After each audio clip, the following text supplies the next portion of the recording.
How's it going, everyone? I'm Landan with LMR.com. In this video, we're going to show you how to install a set of SVE caster camber plates into a 1994 to 2004 Mustang.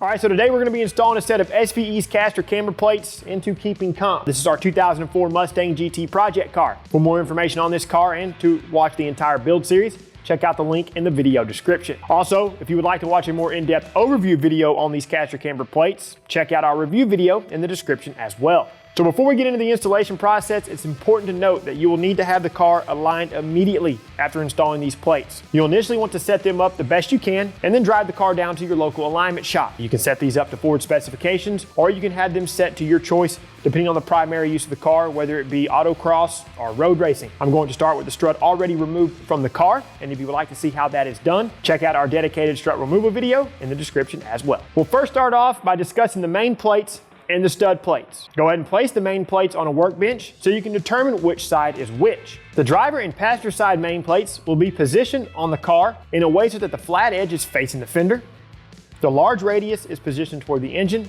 and the small inverted radius is facing towards the front of the car.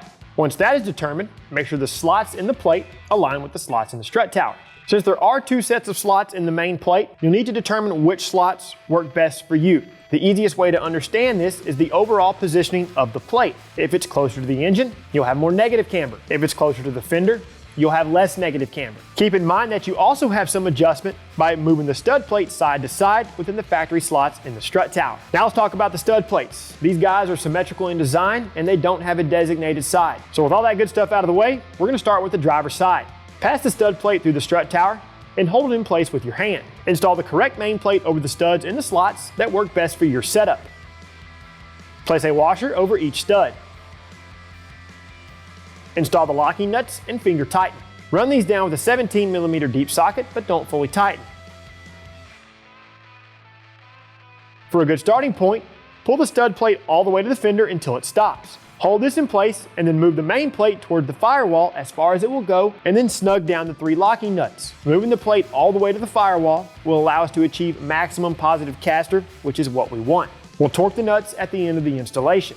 Place the strut on a workbench and remove the bump cap and dust boot, but leave the bump stop in place.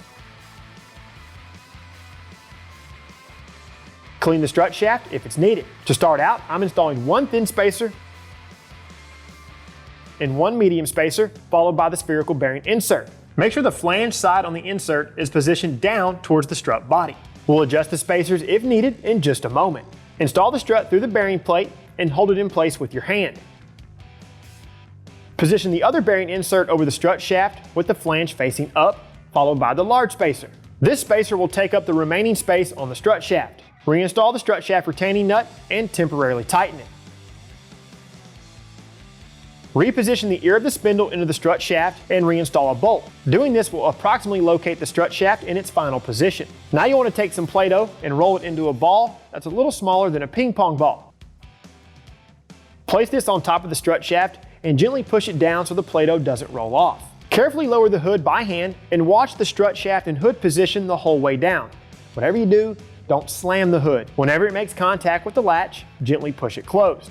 Reopen the hood and inspect the Play-Doh. Depending on how much the Play-Doh was squished will determine if spacers need to be removed or added. In our case, we can remove the medium spacer from underneath the bearing and move it above the bearing. Go ahead and remove the strut from the car and remove the medium spacer.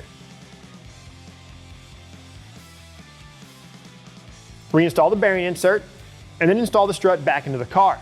The reason that this step is important is to ensure you are maximizing the travel of the strut shaft. You want the top of the strut shaft as close to the underside of the hood as possible, especially on lowered vehicles. If you don't use enough spacers underneath the bearing plate, the strut shaft will make contact with the underside of the hood, which is what you don't want. Keep in mind the small variances in OEM hoods, as well as aftermarket hoods if you have one. Whenever the strut shaft to hood clearance checks out, you can repeat these same steps for the other side. After that, you can reposition the spindle back into the strut and reinstall the hardware. The torque spec for the strut to spindle hardware is 148 pound-feet. Position the ABS bracket over the bolts and reinstall the nut if applicable. This torques to 21 pound-feet. Reinsert the clip and the rubber sleeve.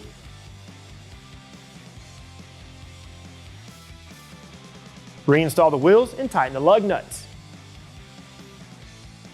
Carefully lower the vehicle to the ground. Torque the lug nuts to spec. Factory lugs torque to 100 pound-feet. Now you can torque the nylock nuts on the caster camber plates to 39 pound-feet.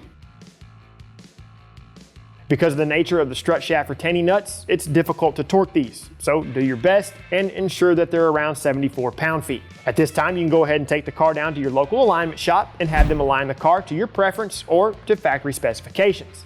After that, you're good to go. All right, folks, like any of our videos, we hope this one has provided you with the value that you need. That's all we have for you today, so until we catch you in the next one, y'all know what to do for all things 94 to 04 Mustang. Keep it right here with the Real Enthusiasts, LMR.com.